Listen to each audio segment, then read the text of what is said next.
네, 오늘은 기억, 감정, 행동, 결정, 회로. 네.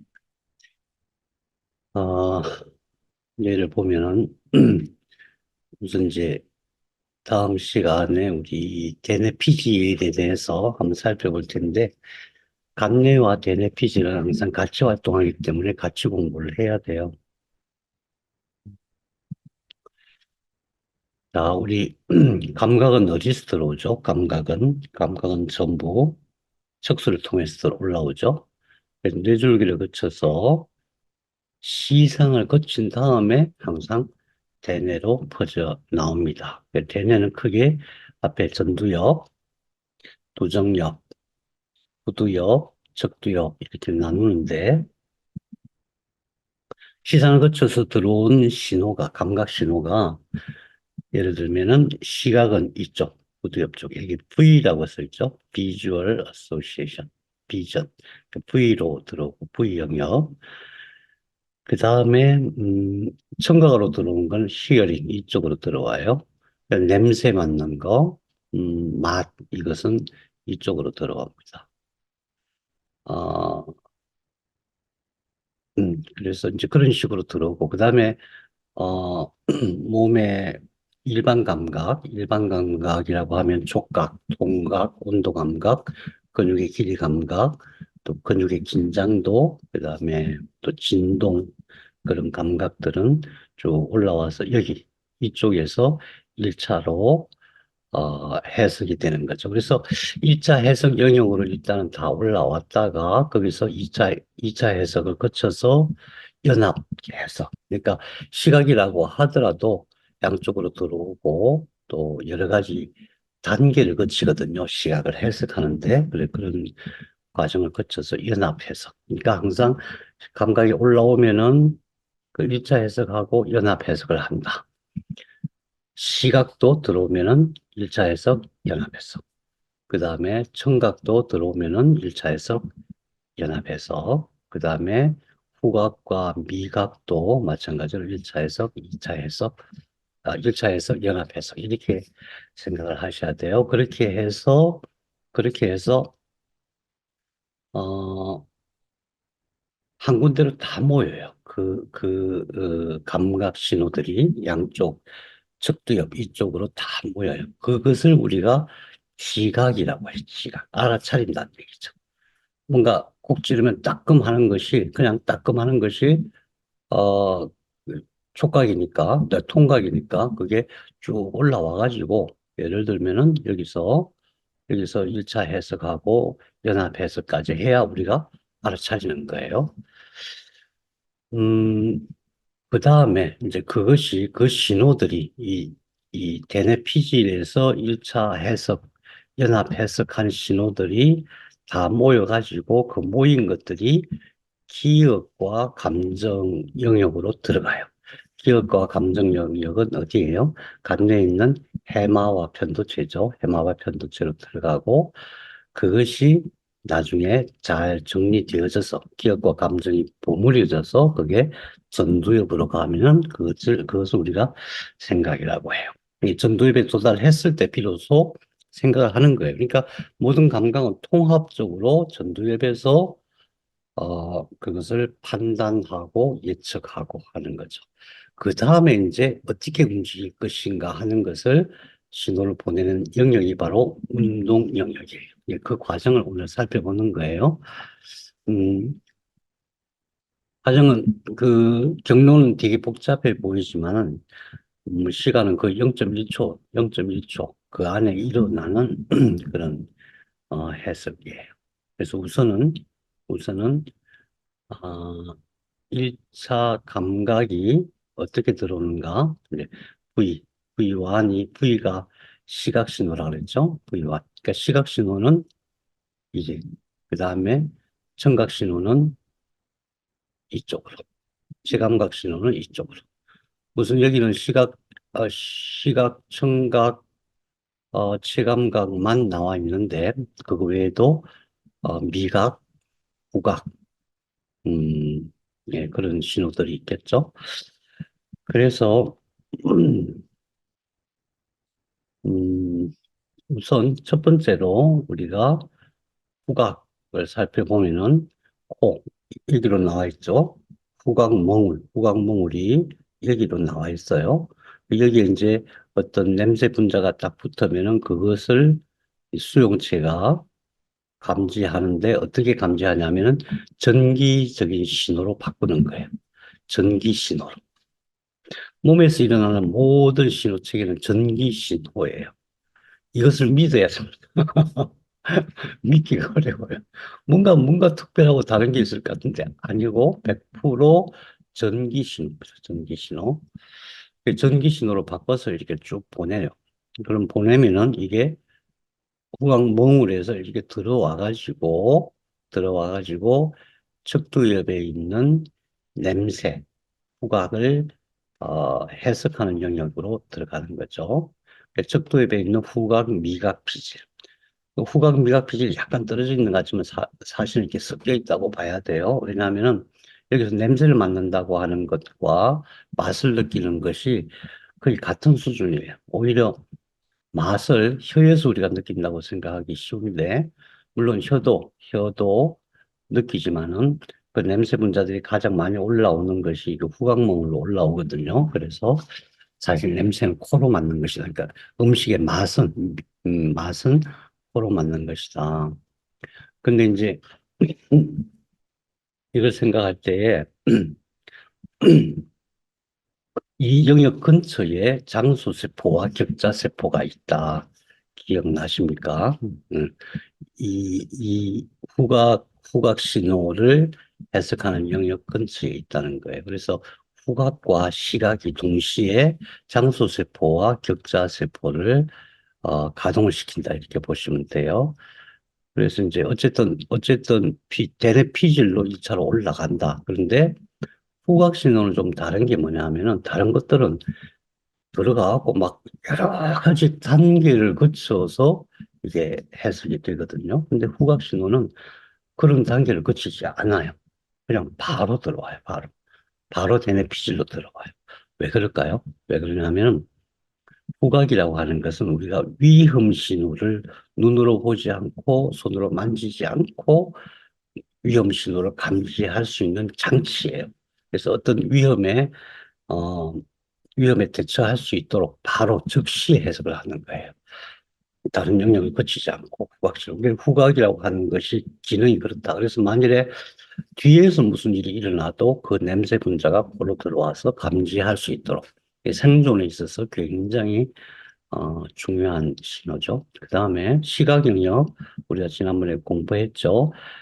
눈으로 신호가 들어와요. 눈으로 신호 들어올 때 주의할 것은 이 그림이 조금 잘못됐어요. 이 시신경이 약간 밑으로 있고 빛이 이렇게 들어오면 여기에 망막이 있죠. 망막 안에 중심과 포비아라는 게 있어서 여기서 감지를 해가지고 시신경으로 보내는데 양쪽 두 눈에 있는 시신경 신호가 이런 식으로 간다.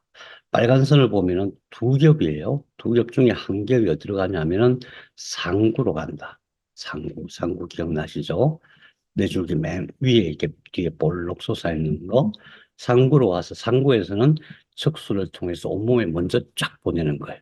무엇인가를 딱 보면은 일단 그 신호를 온몸에 다 먼저 보내서 해석하기 전에. 자, 빨간 줄 중에서 한 줄은 이렇게 해서 이게 시상이에요. 시상 바깥에 있는 설상체, 위측 설상체를 거쳐서 이렇게 하고 후두엽으로 가요. 후두엽으로 가서 여기서 1차 해석을 해요. 1차 해석을 하기 전에 먼저 상부로 보내서 척수 전체로 보내서 온몸이 그게 반응할 수 있도록 한다. 그런 말씀 드린 거 기억하실 거예요. 그 다음에 해석하는 영역은 이 후두엽인데 어디냐 하면은 이런 모습이에요. 이쪽인데 이게 손해니까 여기서 V1 보이죠? V1. 여기서 해석을 하는데 내가 이렇게 돼 있잖아요. 내가 뒷머리도 이렇게 돼 있으니까 이 속에까지 그 시각을 해석하는 영역이에요. 이게 이게 이 속에 있는 영역들이에요. 굉장히 구분이 많이 돼 있죠. 여러 가지로 구분되어 있는데 이거 하나하나 다 따질 필요 없이 대략 한 8가지로 나눠서 해석을 한다. 빛이 하나 딱 들어오면 그냥 빛 하나 딱 해석하는 게 아니라 여러 단계에서 나눠서 해석을 한다. 그런데 이제 이런 식으로 들어온다는 것이 이제 이렇게 표현될 수 있죠. 눈에서 들어왔고 시상에 있는 외적 설상체를 거친 다음에 상구로 먼저 가고 외적 설상체를 거친 다음에 뒤로 와요. 여기가 바로 이 전체가 전부 시각을 해석하는 영역이에요. V1, V2, V3, 3, V4, V4, V5, V7 막 이렇게 굉장히 넓어요. 근데 주의해야 될 것은 이게 반구잖아요. 두 개가 이렇게 겹쳐 있는 거잖아요, 뇌가. 이 속에까지도 그것을 해석하는 영역이다. 이 시각을 해석하는 영역이 굉장히 넓다는 것을 기억하시고 이 여러 가지 단계를 거쳐서 이제 크게 분류한다면 색감, 색이 어떤 색인지, 양감, 이게 부피가 어떻고, 뭐 크기가 어떻고, 무거워 보이고 이런 것들이에요. 눈으로 보고 바로 그걸 우리가 그 질량을 어, 이제 해석할 수 있는 거죠. 그 다음에 질감은 그 표면이 이게 울퉁불퉁한지 매끈매끈한지 뭐 뾰족뾰족한지 그런 것을 해석하는 영역이 따로 있어요. 그 다음에 원근감, 원근감이 있어야 이게 입체로 보일 거 아니에요. 이게 멀리 떨어져 있는지 가까이 있는지 그런 식으로 해석을 한다. 해석을 한다는 거에 굉장히 주목을 해야 되는데 왜 그러냐면은 해석을 한다는 어떤 의미냐면은 우리가 봤을 때 그 물체 자체가 우리 뇌로 들어오는 게 아니라는 뜻이에요. 다시 말하면은 그 물체가 내뿜는 빛을 받아들여서 그 빛이 무엇인가를 여기서 해석하는 거예요. 해석하는 것이라는 것을 깊이 생각해야 됩니다. 그 얘기는 무슨 얘기냐면은 해석을 잘못할 수도 있다는 뜻이에요. 분명히 다른 어떤 사람은 이걸 보고 까만색이라고 얘기를 하는데 내가 볼 때는 아니야 저 보라색 같은데 이렇게 해석해도 해석할 수가 있다는 거예요. 왜 그래요? 뇌가 그렇게 해석하는 거니까. 뇌가 서로 다르게 해석할 수 있다. 또 잘못 볼 수도 있다. 착시할 수도 있다. 더 중요한 것은 뭐냐면 이 뇌가 해석할 때 잘 해석이 안 되는 부분이 있어요. 잘 안 보이거나 뭔가 좀 해석이 안 되는 부분은 뇌가 알아서 자기가 임의로 편한 대로 해석을 해버려요. 그런 착시 현상들. 그래서 어, 모든 감각 신호는 뇌가 해석하는 것이다. 그러니까 뇌가 해석하는 것이기 때문에 그게 실상이 아닐 수 있다. 진짜가 아닐 수 있다는 뜻이에요. 진짜가 아닐 수 있다. 그걸 인정하고 항상 세상을 바라봐야 됩니다. 어쨌든 시각 영역은 이렇게 들어오죠. 그 다음에 청각 영역은 귀를 통해서 들어오는데 들어올 때 두 개가 같이 들어와요. 하나는 전정신경, 하나는 와우신경이라고 그랬죠. 전정신경은 전정신경은 세반고리관에 있는 이석, 돌멩이를 가지고 이게 균형을 맞추는 거고, 와우신경은 고막을 또 때린 그 음파를 가지고 전기 신호로 바꿔서 보내갖고 소리를 해석하는 거예요. 그래서 귀로 들어오면 그게 어디로 가냐면은 측뒤 옆으로 이렇게 가가지고 어, 거기서 이 소리가 무엇이다 하고 해석하는 거예요. 이것도 마찬가지로 해석하는 거예요. 그래서 내가 어떻게 해석하느냐에 따라서 틀릴 수도 있고, 맞을 수도 있고, 물론 뭐 대부분 맞겠죠. 우리 기억이 관여하기 때문에 틀린지 맞는지, 예전에 들어왔던 그 소리하고 같은지 이런 걸 다 비교하기 때문에 대부분 맞겠지만, 그러나 틀릴 수가 있다. 저 사람은 어라고 말했는데 나는 아라고 받아들일 수가 있다. 이걸 생각하셔야 됩니다. 그리고 전정신경은 여기 안 나와 있지만 이 위에서 해석을 하는데 이것은 위로는 동안신경, 활차신경, 위전신경 뭐예요? 눈을 관리하는 신경이죠. 그러니까 눈동자를 움직일 때에 이 전정신경의 균형 그 감각을 이용을 하는 거예요. 그 다음에 목과 어깨, 이 어깨로 몸 전체는 항상 어깨로 균형을 맞춰요. 균형을 맞추는 게 왜 중요하냐 하면은 몸 전체의 몸이 똑바로 이제 중력이 땡기니까 여기서 똑바로 서야 되잖아요. 몸을 자세를 똑바로 하고 이걸 기준으로 해서 내가 움직여야 되거든요. 그래서 모든 근육이 운동할 때는 이 전정신경이 해석한 균형 감각을 가지고 움직인다. 그래서 굉장히 중요한 거죠. 그게 귀에 있는 감각 수용체를 통해서 뇌줄기로 들어왔다가 결국 해석은 어디서 하냐? 적죠. 걔네 피질에서 한다. 그래서 손해로도 보내고 전정 척수로니까 척수를 쫙 빨아서 온몸이 그 전정신경의 균형 감각에 맞춰서 움직일 수 있도록 그렇게 합니다. 음, 자, 그 다음에 굉장히 이제 중요한 것이 척수에서 올라오는 모든 촉각이 대뇌 피질의 이 부분이에요. 이 속으로도 들어가 있죠. 이렇게 되어 있으니까 얘가 이 속에 여기서부터 시작해서 이렇게 이 영역에서 어, 해석을 하는 거예요. 보면은 맨 속에 이 저만큼 깊은 속에 생식기와 발이 있고 발을 해석하는 세포가 있고 하지, 대퇴, 골반, 지관, 목, 상완, 하완, 손, 그 다음에 상완, 이쪽 팔 위쪽, 그 다음에 입술, 이와 잇몸, 혀와 인두까지. 그래서 그걸 해석하는 그 세포가 많으냐 적거냐 그걸 가지고 그림을 그린 걸 호문클루스라고 했죠. 호문클루스.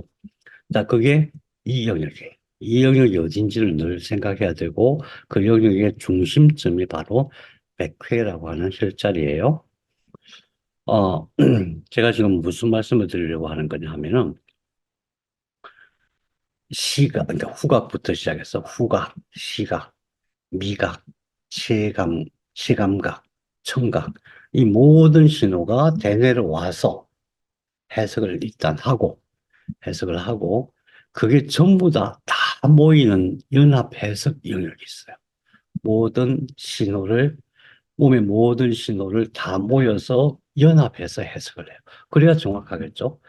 우리가 보는데 듣는 저 물체가 내는 소리를 같이 들으면서 봐야 정확할 거 아니에요? 그럼 만지고 하면은 그 물체에 대한 해석을 정확하게 할 수가 있는 거죠. 그래서 모든 감각을 연합해서 해석하는 영역이 연합해서 있다.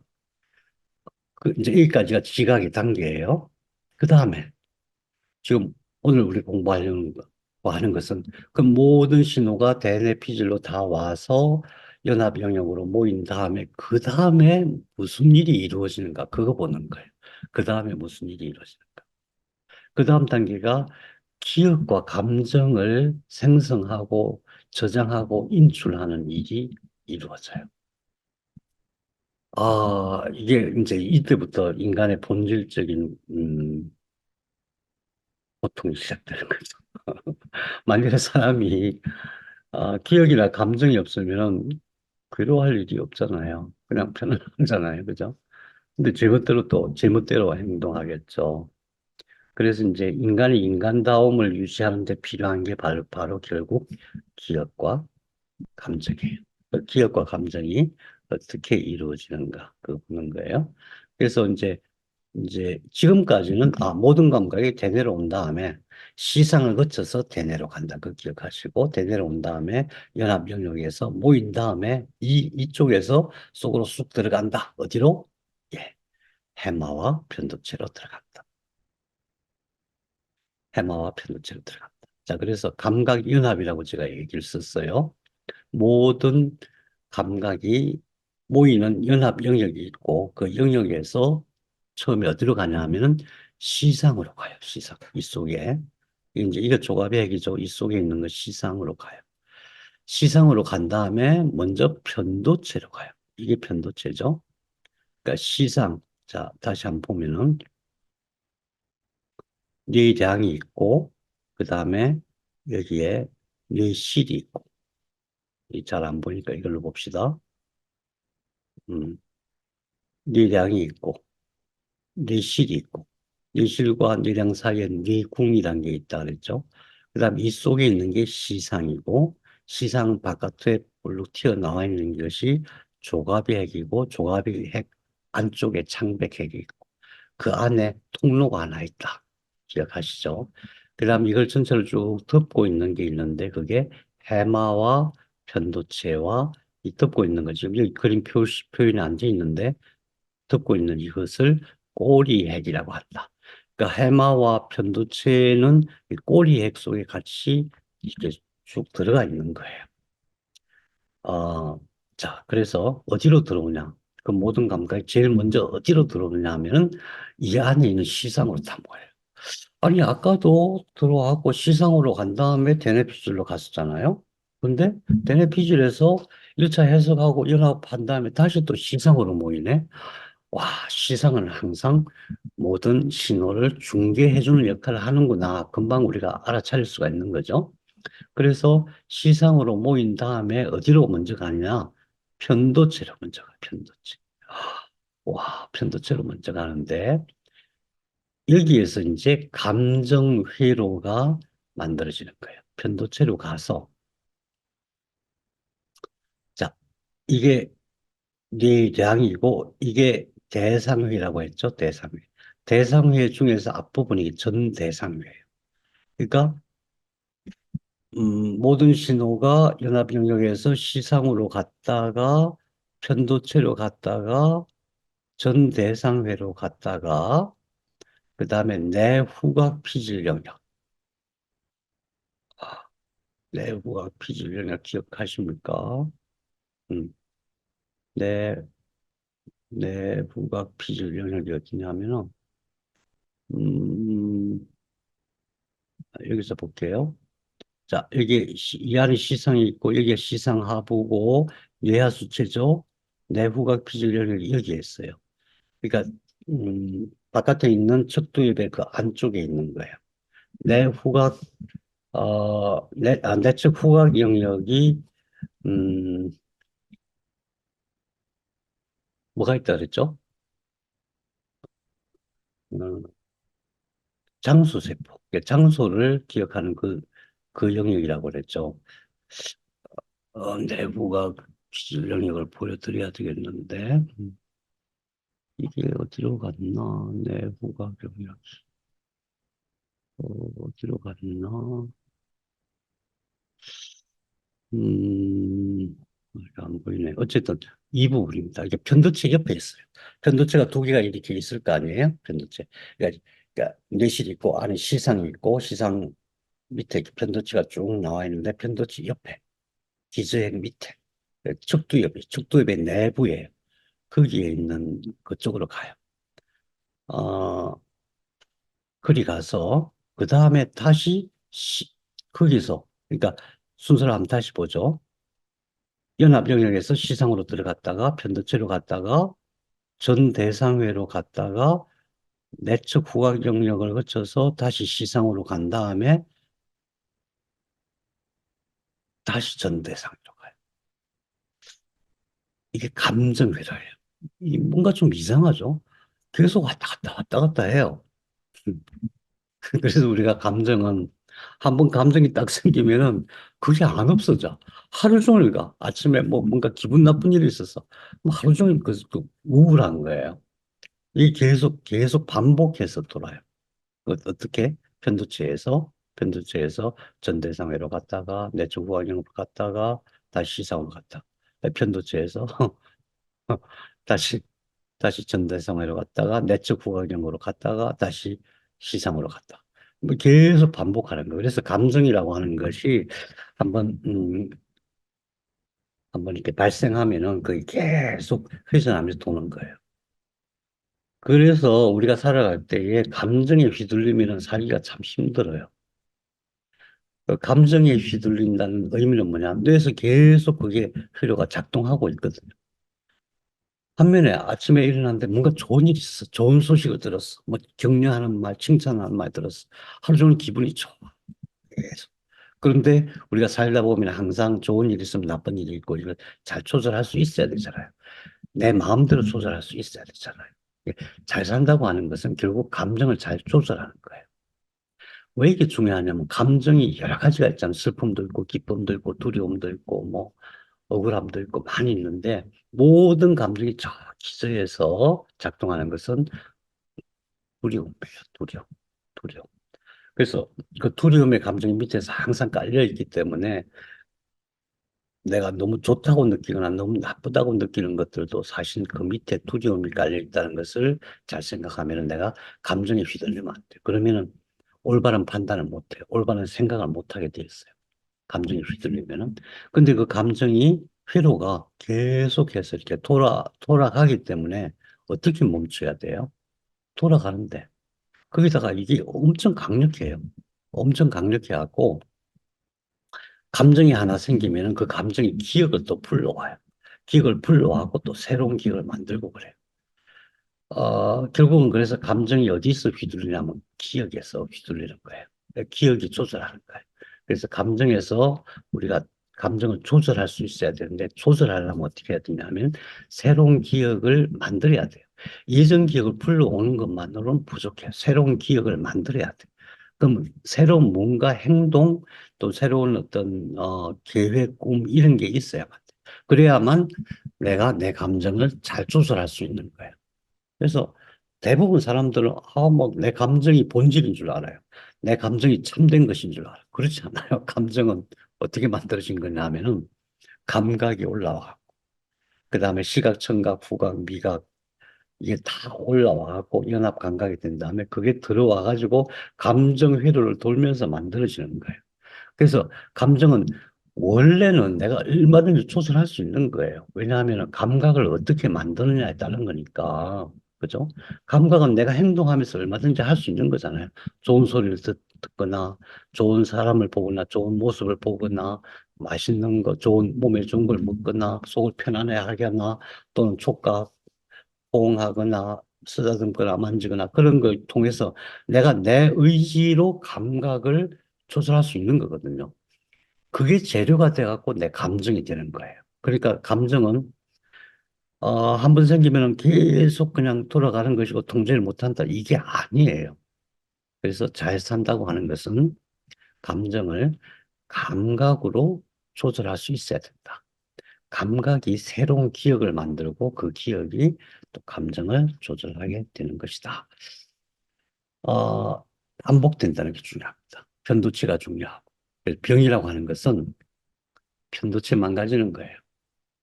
감정의 조절이 안 되거나 현대인들 감정 조절이 안 되는 사람 너무나 많죠. 그죠? 분노 조절 장애라거나 또는 뭐 조현병이라든가 이런 모든 편도체가 망가진 거예요. 망가진 것은 고쳐야 되겠지만 우리가 평소에 뭔가 잘못됐구나.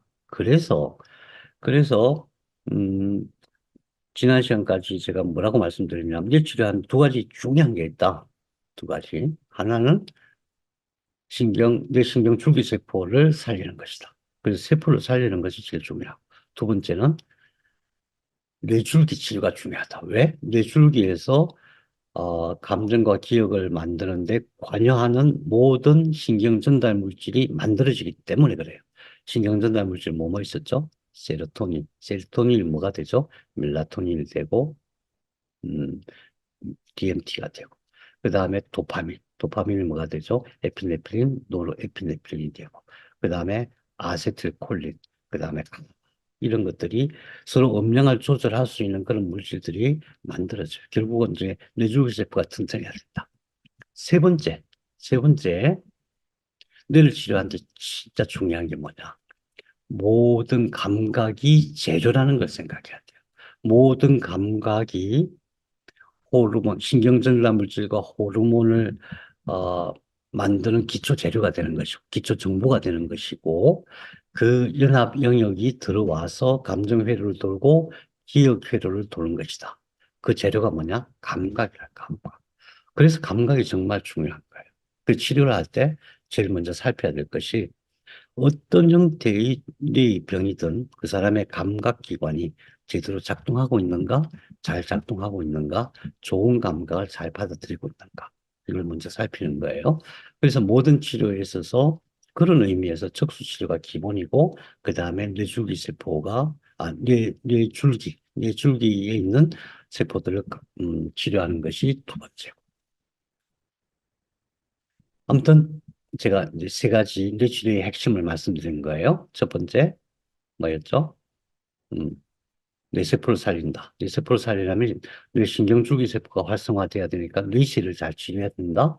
두 번째, 뇌줄기를 건강하게 만들어야 된다. 왜? 뇌줄기에서 모든 신경전달 물질과 호르몬을 만드니까. 세 번째, 감각 신호를 담당하는 세포. 그래서 그 척수를 결국은 뭐 척수 치료하고 뇌줄기 치료하고 그 말이에요. 방법은 쉬운데 왜 그게 되는가를 아는 것은 쉽지가 않아요. 잘 몰라요. 의대 나온다고 해서 다 하는 게 아니에요. 그 깊이 생각하면서 환자들을 보면서 아, 그런 방식으로 치료하면 된다는 것을 생각하고 꾸준히 그걸 해줘야 돼요. 꾸준히. 뇌치료 그러면 제일 먼저 척수 치료로 시작하는 거고 두 번째 뇌줄기로 하는 거고 그 다음에 어, 척수가 오장육부를 관리하는 거니까 오장육부 중에서 소장 그 부분은 이게 바깥으로 이렇게 나와 있는 거잖아요. 척수 입장에서 보면은 그래서 소장도 굉장히 길어요. 그 안에 또 새로운 생명체, 그러니까 우리 몸과 다른 생명체인 장내 미생물이 어마어마하게 많아요. 그래서 장내 미생물을 어, 먹이를 잘 줘야 돼요. 먹이를. 장내 미생물의 먹이 좋은 게 뭐라 그랬어요? 미역, 다시마, 브로콜리, 당근, 그다음에 맥주 효모 이런 것들을 그랬죠. 그래서 음식이 굉장히 중요하거든. 그러니까 뇌치료는 기본이 장치료, 척수치료, 뇌질비 치료다. 그 다음에 많이 망가졌을 때는 그 세포가 살아나야 되는데 오랜 시간이 걸려요. 오랜 시간이 걸리니까 세포가 망가지는 것보다 세포가 새로 생성되는 속도가 더 빨라야 돼요. 그거는 뇌실 치료밖에는 대안이 없는 거예요. 그죠? 뇌실 치료. 그 다음에 부수적으로 뇌 청소를 잘해야 돼요. 뇌 청소는 뇌, 뇌 내부에서 그러는 뇌척수액이 잘 순환돼야 되죠. 뇌척수액이 잘 순환돼야 되는데, 그래서 뇌실 치료도 하면서 동시에 뇌척수액이 흘러서 내려오는 통로가 이쪽이에요, 목이에요. 여기는 림프절에. 불과 작년까지만 해도 뇌척수액이 배출되는 통로를 여기로 갔어요. 여기 보면 정맥동이라고 있거든요. 이후에 정맥동이라고 있는데, 여기로 나온다고 돼 있었어요. 불과 얼마 전에 몇 달 안 됐어요. 몇 달 안 됐어요. 아, 뇌척수액이 목으로 흐른다. 목으로 흐른다. 새로운 걸 발견한 거죠. 자, 그래서 감각은 그런 식으로 어, 돌아간다. 감각을 조절할 수 있어야 된다. 내 스스로 할 때는 뭐 그렇게 할 수 있는데 남을 도와줄 때는 천상 감각, 몸 전체의 감각 수용체를 살펴야 되고 그것을 관리하는 척수와 뇌줄기를 통해서 스스로 감각을 조절할 수 있을 정도의 어떤 뇌세포들을 건강하게 하고 그 다음에 뭐가 필요하겠어요? 그 다음에는 자기 스스로 자기 감정을 조절할 수 하는 기법을 가르쳐 줘야 되겠죠. 그게 상담이죠. 그게 상담이죠. 상담의 핵심이 그거죠. 그냥 자기 감정에 계속 함몰될 수밖에 없어요. 사람은 감정의 힘이 엄청 크기 때문에 그래요. 대부분의 사람들은 감정에 깊이 함몰될 수밖에 없어요. 뭘 연습시켜야 되냐 하면은 어떤 감정이 일어났을 때 새로운 감정을 자기가 만들어야 돼. 새로운 감정을 만드는 것은 감각과 기억이다. 감각과 기억. 기억이라고 하는 것은 옛날 저장된 것만 기억이 아니라 새로운 시도, 새로운 행동, 그런 것들도 새로운 기억을 만드는 거예요. 새로운 기억. 감각을 활성화시키고, 그러니까 감각을 담당하는 세포를 활성화시키고, 그 다음에 새로운 기억을 만들고, 이러면서 자기 스스로 감정의 방향을 잡아 나가는 거예요. 그걸 자꾸 훈련하는 거죠. 그래서 새로운 기억을 만들고 감각의 방향을 잡아 나가는 것이 결국은 언어적인 방법으로 가능해요. 언어적인 방법. 물론 이제 요즘은 이제 광치료법이 있어요. 빛을 쬐서 하는 그런 방법이 있어요. 근데 아직은 굉장히 초보 단계예요. 그래서 상담이, 어, 이 양절류나 신부원혈기나 복합천연물 치료와 더불어서 상담이 굉장히 유용한 도구인 것이죠. 그 다음에 기억회로라고 했어요. 기억회로. 기억회로는 뭐냐 하면은 이 감정회로에서 감정이 이제 계속 돌 거 아니에요? 그러면은 자, 여기서 결국은 여기로 왔다 갔다 하는 거예요. 편도체에서 전 대상회를 계속 왔다 갔다 하는 거잖아요. 회로가. 그러면 계속 왔다 갔다 왔다 갔다 하면서 여기서 계속 증폭이 되는 거예요. 감정이 계속 증폭이 돼요. 대상회에서. 그럼 감정이 넘쳐나요. 음. 그러니까 그 정도로 우리가 측정할 수는 없는 거예요. 감정이 넘쳐났을 때 그때에 비로소 내적 후각 피질 있죠. 내적 후각 피질 영역으로 신호가 빠져나오면서 그게 해마로 들어가요. 그 해마에서 기억을 만들고 과거의 기억을 인출하고 또 새로 만들어진 기억을 저장하고 그렇게 해요. 그래서 해마에서 그렇게 만들어진 기억을 그 다음에 다시 시상회로 보내고 시상회에서 다시 전대상회로 보낸 다음에 그것이 전두엽으로 가는 거예요. 그렇다면 우리가 할 수 있는 것은 뭐예요? 기억을 잘 하기 위해서. 음. 우선 첫 번째로는 해마가 튼튼해야 되겠죠. 해마가. 제가 이제 원래 해마 안에 내부 구조를 하려고 그러다가 너무 여러분 머리 아플 것 같아서 그냥 간단하게 얘기하면은 해마는 어떻게 튼튼하게 하느냐. 간단해요. 간단한데. 음. 이게 뇌실이잖아요. 뇌실에서 뇌줄기세포가 만들어지면 이게 자꾸 이쪽으로 와요. 이쪽으로. 해마에는 원래 뇌줄기세포가 많이 내려와요. 그래서 뇌줄기세포가 잘 만들어지게 하는 것이 첫 번째예요. 해마. 뭐 똑같은 얘기는 똑같은 얘기인데 왜 되는지 아는 거와 모르는 것 차이인 거죠. 그 다음에 두 번째는 뭐냐 하면은 두 번째는 이것이 여기서 해마에서 시상을 거쳐서 전대상회를 거쳐서 결국 전두엽으로 가거든요. 전두엽에서는 아까 뭐가 있어요? 감정이 이렇게 와 있죠. 그래서 여기서 뭔가 자꾸 이걸 억지를 한다는 건 뭐예요? 사회적인 환경이 나를 억지를 시킬 수도 있고, 억압을 줄 수도 있고, 또는 가족 관계, 인간 관계에서도 억압이 올 수가 있고, 뭐 하지 말라는 게 너무 많은 거예요, 세상에는. 이렇게 하면 안 돼. 또 내가 이런 수준에 도달하지 않으면은 뭐 도태되는가 이런 경쟁 의식 그런 경쟁과 억압 속에서 위협 막 두려움 그런 것들이 자꾸 발생하면은 여기서 이것을 억제를 해요. 여기서 이걸 억제를 하면 어떤 일이 생기냐면은 여기서 감정과 기억이 만들어질 때 주로 쓰이는 게 도파민이에요, 도파민. 도파민이 작동을 안 해요. 도파민이 작동 안 해요. 이제 작동한다는 의미가 굉장히 중요한데 그건 어떤 의미냐 하면은 전부 전자의 움직임이거든요. 전자. 결국은 전부 이 세포들도 전부 원자로 돼 있잖아요. 세포 하나당 원자가 100쪽이에요.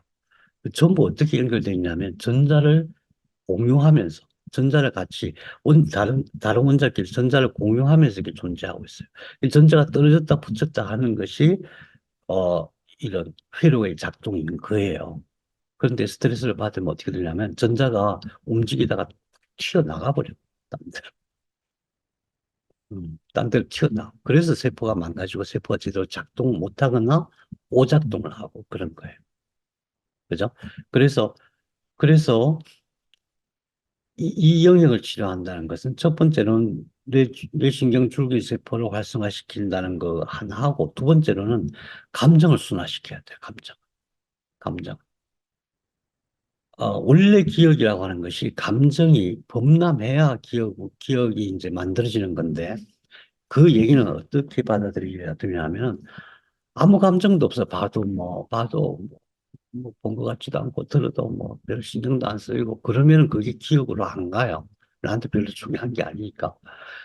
근데 누군가를 봤는데 갑자기 숨이 콱 멎으면 어쩜 저렇게 예쁘지? 왜 이렇게 좀 표래 악마 이러면서 어쩜 저렇게 예쁘지 막 이러는 순간 감정이 범람하잖아요. 그래서 그게 기억으로 가는 거예요. 기억에서도 이게 자동으로 재생이 되는 회로가 있거든요. 그래서 기억이 계속 재생되면서 나중에 이제 장기 기억으로 가는 거예요. 집에 갔어. 그 사람 생각이 나고, 뭐 일할 때도 생각이 나고, 다시 한번 볼 수 없을까? 막 수많은 생각. 그런 시기에. 감정의 범람이라고 하는 것이. 그래서 감정을 잘 다스릴 수가 있으면은, 음, 여기가, 어, 야, 억압을 안 받아요. 다시 말하면은, 신경 전달 물질들이 제대로 작동을 해요. 근데 여기서 억압을 받으면 신경 전달 물질들이 작동을 안 하거나 그걸 만드는 세포가 뭐가 쌓이거나 뭐 이렇게 돼요. 쓰레기가 쌓이는 거예요. 청소가 안 되는 거예요. 그래서 해마에서 생성 인출을 해서 생성은 감각이 들어왔을 때 그걸 재료로 해서 생성이 되는 거고, 인출은 여기서 예전에 만들어 갖고 대뇌에다 저장을 해놨잖아요. 대뇌에 저장한 것 중에서 지금 새로 만들어진 기억하고 비슷한 것. 기억은 항상 이렇게 고리로 연결되어 있거든. 이 비슷한 기억이 많으면은 새로운 기억을 잘 만들어요. 그래서 이게 학습이 필요한 거예요. 지식이 필요한 거예요. 뭔가 많이 넣어 놓으면은 그거와 비슷한 어떤 기억이, 감각이 들어오면은 그게 이렇게 고리처럼 착 걸려가지고 장기 기억이 될 수가 있는 거거든요. 우리도 그렇잖아요. 뭐 공부하다 보면 예전에 늘 공부했던 그런 기억이 있으면은 그와 연관된 건 그냥 한눈에 딱 보고, 그렇지 하고 딱 바로 이해가 될 수 있잖아요. 그런 현상이에요. 기억은 꼬리에 걸려서 만들어진다. 꼬리에 걸려서 만들어진다. 그래서 미리미리 많이 넣어두는 게 필요해요. 내가 어떤 분야에서 앞으로 꿈을 펼칠 거다 그러면 그 관련된 것들을 지금 당장 필요하지 않다고 하더라도 많이 넣어놔야 돼요. 그러면 내가 집중해서 공부하고 싶은, 알고 싶은 어떤 중요한 무엇인가를 대면하면은 여기서 확 나와가지고, 이 속에서 확 나와가지고 연기 기억이 만들어지거든요. 그래서 한번 딱 보고 절대 안 잊어. 그렇게 되는 거예요. 어, 그러니까 생성은 감각으로 하고 옛날에 저장된 것을 인출한다. 고리가 깨어진다. 그리고 나서 또 저장은 또 해요. 그리고 나서 계속 회로가 돌아가다가 장기 기억으로 저장을 해요. 저장을 할 때는 주로 이제 물론 낮에도 저장이 되지만 주로 언제 저장되냐 하면은 여기서 만들어진 단기 기억들이 밤에 잘 때 여기서 사이클이 있어. 0.1Hz. 10초마다 한 번씩 딩, 10초마다 한 번씩 딩 이러면서 그 파동으로 저장을 해요. 잠잘 때. 그래서 잠자는 게 굉장히 중요해요. 그리고 우리가 이제 치매 걸리거나 뭐 암 치료할 때도 그렇고 우리가 뇌세포가 막 상하고 그럴 때는 금방금방 바로 전에 했던 기억이 잘 안 나잖아요. 네. 이 세포가 망가진 거예요. 이 세포 살려야 돼요. 어떻게 해야 돼요? 이 세포 살려야 돼요. 어떻게 해야 됩니까? 제가 세 가지 말씀드렸어요. 첫 번째, 예, 뇌실. 뇌실에서 신경등 줄기세포가 잘 자라게 하는 거, 활성화되게 하는 거, 그 다음에 여기서, 이 영역에서 신경 전달 물질이 잘 만들어져야 되는 거. 그 다음에, 예, 몸의 모든 감각이 다 살아있어야 돼요. 중요한 감각들이 많이 있어요. 나중에 이제 원기 이동할 때, 어, 또 다시 말씀드리겠지만 그 감각을 살리는 것은 결국 척수치료예요. 척수. 어느 영역이냐에 따라 다르겠죠. 어떤 사람 목, 어떤 사람 등, 1번부터 5번, 4번, 어떤 사람은 5번부터 11번, 어떤 사람은 청골 이런 식으로 자기 약한 부분 그것을 살려내서 거기서 감각이 잘 올라와서 감정이 잘 만들어지고 감정이 범람해서 기억이 잘 만들어지고 할 수 있도록 해야 되는 거예요. 세포를 살린다고 봤을 때 제일 먼저가 세포를 살리는 게 제일 중요하겠죠. 세포를 잘 살리고 신경 전달물질이 잘 만들어지고 감각 신호들이 잘 작동하면은 여기가 당연히 치료가 되겠죠. 당연히 치료가 되겠죠. 네. 그래서 여기서 이제 시상으로 전대상회를 그래갖고 최종적으로 전대상회를 거쳐서 전두엽. 여기가 이제 전두엽인데 전두엽 앞에 여기를 전두엽이라고 해요. 여기서 모든 게 이루어져요. 그러니까 모든 감각이 다 해석되어지고 거기에 감정이 더 입혀지고 기억까지 연결된 다음에 최종적으로 오는 데가 여기예요. 음. 그래서 여기가 망가지면 이제 골치 아파지는 거예요. 여기에요. 여기. 우리 세수양생 할 때 맨 마지막에 이렇게 하잖아요. 거기에요. 자, 감정이라 기억해요. 예, 그 다음에 행동 결정력. 뭐 같은 얘기예요. 이걸 보세요. 편도체가 있죠. 이게 해마가 있고, 해마 앞에 편도체가 있죠. 그 다음에 이게 이제 전두엽이죠.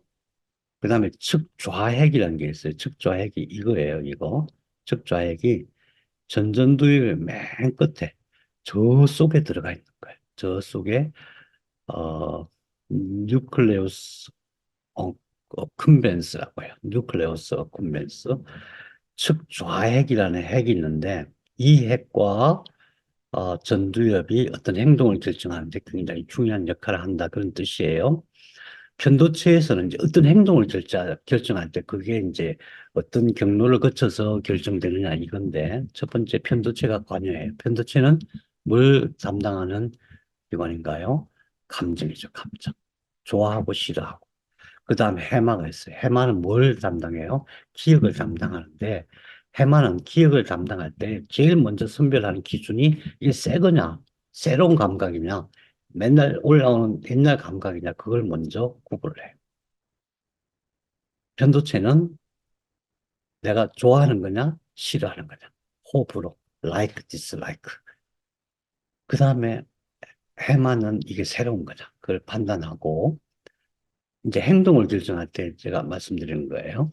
그 다음에 전두엽은, 이게 전두엽이잖아요. 전두엽은, 이게 이제 감정, 기억, 전부 다, 그러니까 모든 신호가 다 처리되어서 감정, 기억을 더듬혀서 결국 이쪽으로 가잖아요. 전 대상을 거쳐서 이리 가잖아요. 대상에, 대상을 거쳐서 전두엽으로 가잖아요. 전두엽에서 뭘 판단하냐면은, 제일 먼저 내가 어떤 행동을 할 때 이렇게 할 수 있느냐, 없느냐. 내가 이렇게 할 수 있느냐, 없느냐. 그걸 판단하는 거예요. 예를 들면은, 어, 내 차가 구릉에 빠졌어. 가다가 구덩이에 빠졌어. 한번 해보는 거죠. 꽝 찼는데 꼼짝달싹도 안 해. 그러면 여기서 아 이거 안 되는 거야 라고 판단하는 거죠. 음, 가능하냐 안 하냐. 이게 중요하거든요. 이런 기능이 약해지면은 안 되는 것뿐이 알면서 막 하게 돼요. 그걸 뭐라 그래요? 안 되는 걸 뻔히 안 되는 거를 안 되는 걸로 판단 못하고 된다고 판단하는 게 뭐예요? 그게 망상이에요. 과대망상이라죠. 과대망상. 전두엽이. 전두엽이 원래 이제 행동을 판단할 때 그런 기능을 하기 때문에 그래요. 그 다음에 이 측자회의라고 하는 것은 여기서는 할 수 있느냐 없느냐를 판단한다면 여기서는 가장 좋은 게 뭐냐? 이 선택지를 판단하는 거예요. 여러 가지 선택지가 있는데 예를 들면 항상 우리 음식 먹으러 가면은 메뉴판 쫙 있잖아. 뭘 먹을까? 오늘은 뭘 먹을까? 오늘은 소고기 먹을까? 돼지고기 먹을까? 양고기 먹을까? 뭐 순두부찌개를 먹을까? 그 중에서 내가 제일 좋아하는 거 선택하는 그런 방식이에요. 먹는 것만 그렇다는 게 아니고 모든 감각에서 행동 판단을 할 때에 가장 좋은 게 뭐냐, 가장 좋은 선택지가 뭐냐, 그것을 얘가 판단합니다. 그래서 이 편도체와 해마의 지원을 받아가지고 전두엽에서는 측두엽과 함께 상의해가지고 행동을 이렇게 해야 되겠다라고 결정하는 거예요. 그 결정이 이리 가요. 여기서 어떤 행동을 해야 되겠다고 판단하는 거예요. 판단할 때 예측도 같이 해요. 이렇게 했을 때 어떤 일이 일어나구나. 이 예측. 그러니까 그러니까 최선의 선택을 판단하고 예측하는 기능이 이렇게 있는 거예요. 이렇게. 이게 얼마나 중요한지. 그러니까 애를 때릴 때 애기 때리지 마세요. 빡치게 하면 안 돼요. 그래서 이 영역에서 이 신호가 어디로 가냐 하면은 아까 여기가 기억나세요? 여기가 감각 영역. 몸의 모든 것을 세분화했고 관리하는 감각 영역인데 이 가운데를 쭉 잘라고 여기가 감각 영역이고 여기가 운동 영역이에요. 감각 영역은 어떤 거냐면은 신호가 올라오면은 여기서 전부 다른 신호들하고 연합해서 들어가는 거예요. 그래서 뇌에서 처리하기 위해서 들어가는 거고 이 운동 영역은 모든 것이 다 처리되고 결정되어지고 예측한 다음에 일이 가서 여기서 온몸으로 쫙 보내갖고 움직이게 하는 거예요. 그게 손이든 팔이든 오장육부든 눈이든 모든 것이 움직이게 하는 영역이 여기에 있어요. 그래서 1차 감각 영역은 1차로 받아들이는 거고 1차로 받아들인 다음에 그것을 해석하고 여러 가지 이제 작업을 해야 되는 거고 1차 운동 영역이라고 하는 것은 모든 것이 다 끝났어요. 모든 작업이 다 끝나서 이제 행동하도록 명령을 내리는 거예요. 여기서는 처음에 받아들이는데 이걸 마지막으로 명령을 내리는데 처음으로 받아들이는데 마지막으로 명령을 내리는데 이렇게 돼 있어요. 그래서 이 명령이 내려가는 과정이 바로 편도체와 해마에서 지원하고 그것이 전두엽으로 간 다음에 측자액에서 가장 좋은 것을 선택하게 하고 그런 모든 것을 종합해서 전두엽에서 판단하고 선택하고 그다음에 예측까지 한 다음에 그다음에 이 일이 보내는 거예요. 일이 보내는데 이 보내기 전에 전 운동 영역이라고 해요. 여기를 전 운동력 또는 보완 운동 영역이 같이 겹쳐 있어요. 여기서 이제 어 이제 그러니까, 그러니까 마지막 결정문을 만드는 거죠. 말하자면 명령서를 만드는 거죠. 여기서 그 작업을 해갖고 운동 영역 1차 운동 영역으로 보내면은 이 1차 운동 영역에서 쫙 내려가는 거예요. 얘기가 되시죠? 자, 여기서 한 가지 생각해 봐요. 그러면은 이런 판단을 잘하려면 어떻게 해야 될까? 1차, 2차로 아, 해마, 편도체, 그 다음에 전대상외, 척조액, 전두엽 이쪽 애들이 여기 이쪽 애들이 이쪽 세포들이 튼튼해야 되는구나. 뭐, 당연한 거죠. 모든 게 다 그러니까. 그 다음에 이거를 지원하는 아이들이 있어. 그게 해마와 편도체야. 해마는 기억이고 편도체는 감정이야. 감정 중에서 이거 싫고 좋아, 싫고 좋은 걸 판단하는 역할을 하고 행동할 때 해마는 아 이게 새로운 거네. 이날 구닥다리네. 이것을 판단해. 그래가지고 그런 것을 가지고 이쪽에서 가장 최선의 선택이 뭔가 이렇게 한단 말이에요. 그러니까 이쪽의 세포들이 중요한데 간과하지 말아야 될 것은 이것들이 다 어떻게 만들어지느냐. 이것들이 다 호불호, 새로움, 가능하냐, 안 하냐, 가능한 것, 가장 중요한 것. 이런 것을 판단하는 세포들이 무엇으로 인해서 작동하느냐. 무엇으로 인해서 작동하느냐. 네. 마찬가지로 그것도 감각과 감각으로 인해서 감각의 자극을 받아서 만들어지는 신경 전달 물질. 그래서 이걸 치료할 때 여기만 갖고 아무리 해봐야 안 되는 거예요. 어디를 해야 돼? 뇌줄기, 뇌줄기. 그래서 기억과 감정, 판단, 행동 이런 모든 것도 결국 뇌줄기 치료가 첫 번째 중요하다. 뇌실 치료와 뇌줄기 치료와 적수 치료. 제가 뭐 맨날 똑같은 얘기만 하니까 저게 뭐 제가 생각해도 웃겨요. 되게 웃기는데 사실은 그렇게 사실은 그렇게. 네. 근데 왜 그렇게 되는가? 이것을 우리가 이해하면은 꾸준히 하게 돼요. 아니까 꾸준히 하게 되고 꾸준히 하면은 효과가 있는 거예요. 자, 그래서 이걸 기억하시기 바랍니다. 편도체는 호불호, 해마는 새로움, 전두엽은 가능한 것 판단, 척좌핵은 가장 중요한 것 판단. 그래서 결국 전두엽이 척좌핵의 보조를 받아서 어떻게 행동할 것인가를 선택을 하고 그걸 이제 판단하고 선택한 다음에 일찍까지 해. 이렇게 하면은 앞으로 몸이 어떻게 될 것인가, 어떤 일이 벌어질 것인가, 그런 걸 예측해서 전 운동 영역, 보완 운동 영역으로 보내면은 여기서 구체적인 신호를 만들어서 1차 운동 영역으로 보내면 여기서 쫙 내려간다. 여기서 쫙 내려가. 쫙 내려가는 경로를 보시면은 이거예요. 자, 우리가 아까 감각 영역. 그러니까 여기서부터 여기까지가 감각 영역이에요. 음, 네. 이게 감각 영역이고, 이 진한 빨간색이 운동 영역이에요. 이해가 되시죠? 이게 이렇게 되어 있으니까, 이 속에서부터 이렇게. 그래서 이거 감각 영역, 이 감각 영역은 여기서부터 그 전체를 얘기하는 거예요. 좌뇌, 우뇌 두 개가 있죠. 그래서 여기서 이렇게 되어 있고, 이쪽 우뇌는 왼쪽 신체를 관리하고 좌뇌는 오른쪽 신체를 관리하고 그래. 올라오는 거. 그러니까 이렇게 꼬집어도 못 느낀다. 그럼 감각 영역에 문제가 있는 거예요. 이 촉각은 있는데 안 움직인다. 그러면 운동 영역에 문제가 있는 거죠. 그래서 이 운동 영역은 감각 영역에서 신호를 받아들여서 연합 영역에서 다 취합해가지고 해마와 편도체에서 처리한 다음에 이게 전두엽으로 가서 전두엽에서 이 일이 와가지고 여기를 통해서 온몸으로 내려보낸다. 마찬가지로 온몸으로 내려보낼 때에도 각 그 장기별로 담당 세포들이 다 정해져 있다.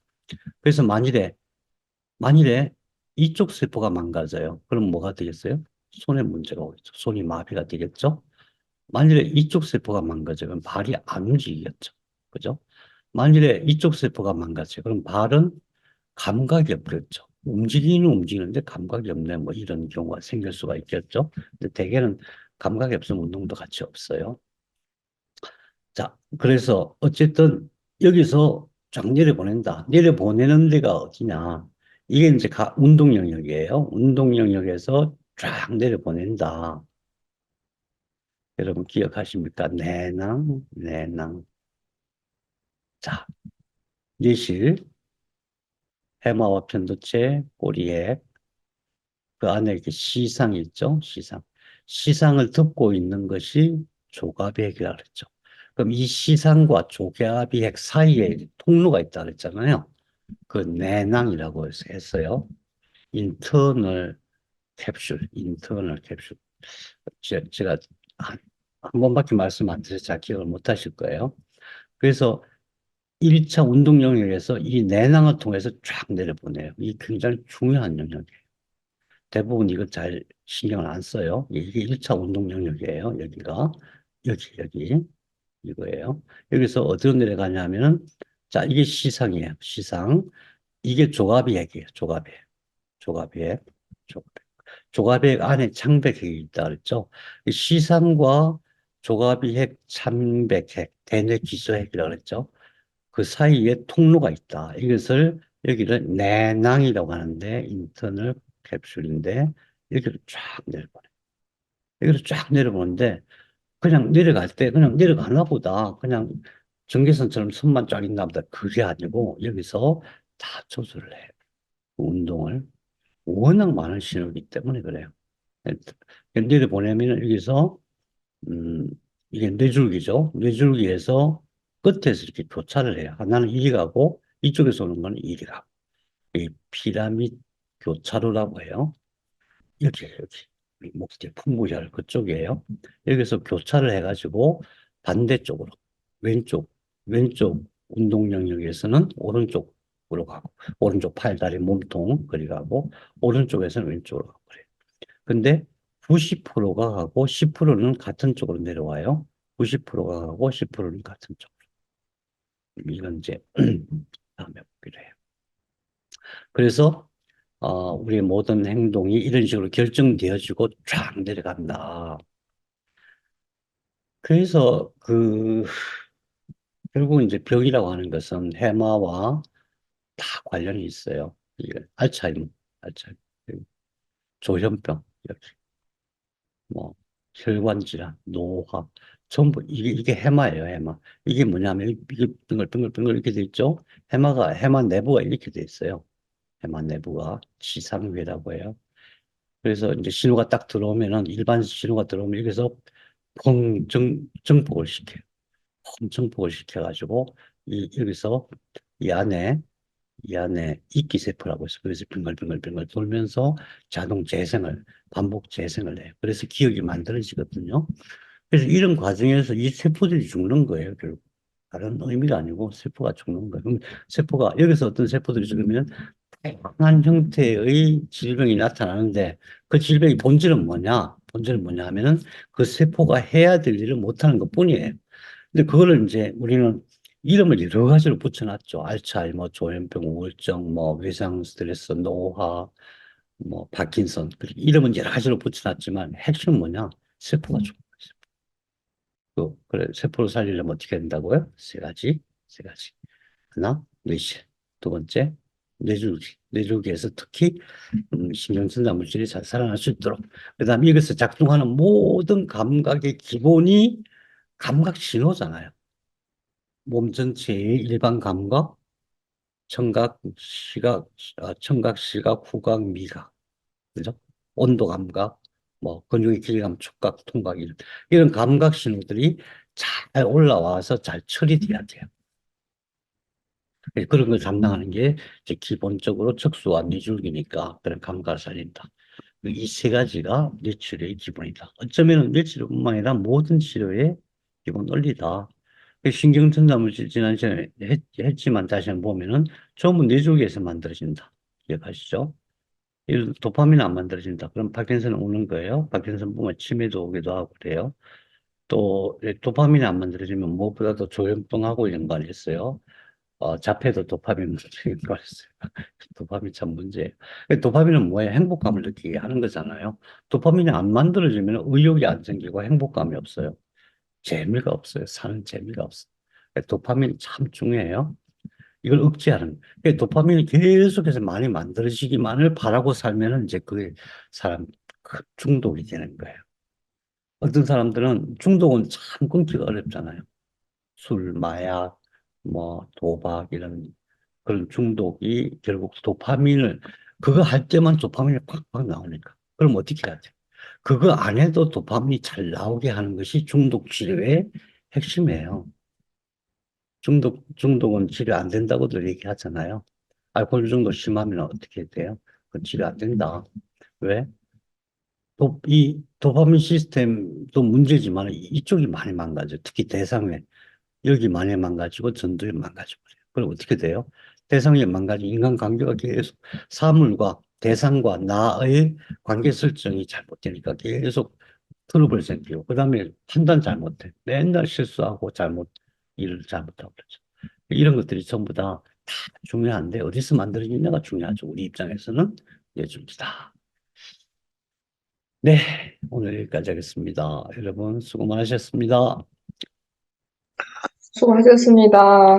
감사합니다.